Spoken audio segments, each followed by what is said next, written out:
আসসালামু আলাইকুম my dear students. আধুনিক পদার্থবিজ্ঞানের সূচনার একটি গুরুত্বপূর্ণ এমসিকিউ আমরা সমাধান করব। এটা কিন্তু একটা বোর্ড কোয়েশ্চেন।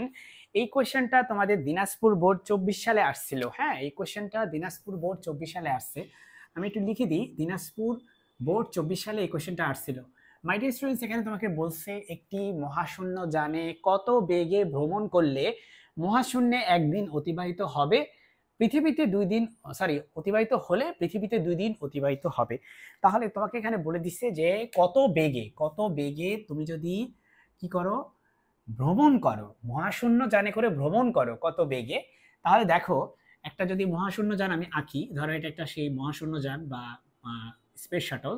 এই শাটলটা হচ্ছে মুভ করতেছে ভি বেগে। হ্যাঁ, ভি বেগে মুভ করতেছে, এবং এই শাটলের ভিতরে ধরো তুমি আসো, এবং তুমি হচ্ছে যেই টাইমটা মেজার করবা সেটা হচ্ছে টি নট, সেটা দেওয়া আছে কত, একদিন, তাই না?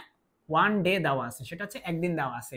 আর এটা হচ্ছে আমি, হ্যাঁ এটা হচ্ছে আমি হচ্ছে পৃথিবীতে আসি, দেখো আমার কাছে সেইটা একই টাইম হচ্ছে 2 দিন, আমার কাছে 2 দিন অতিবাহিত হয়ে গেছে।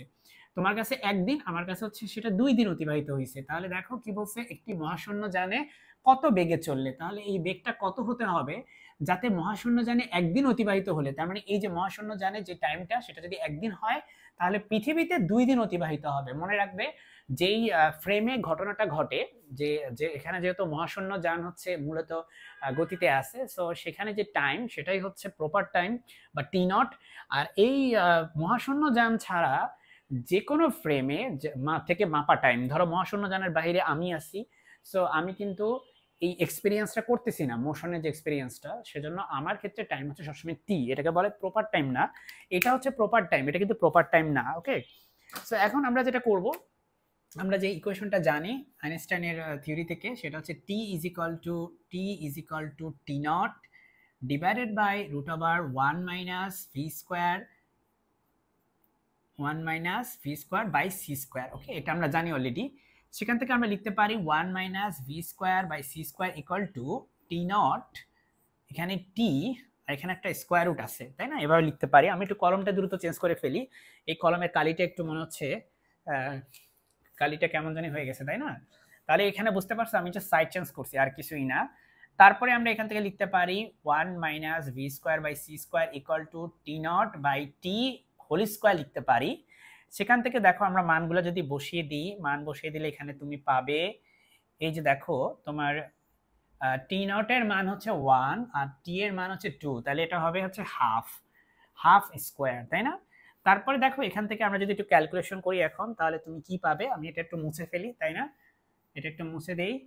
ক্যালকুলেশন করলে তুমি পাবে 1 - v² ইকুয়াল টু 1/4, এটা তুমি পাবে, এই যেখান থেকে 1/4 পাবে।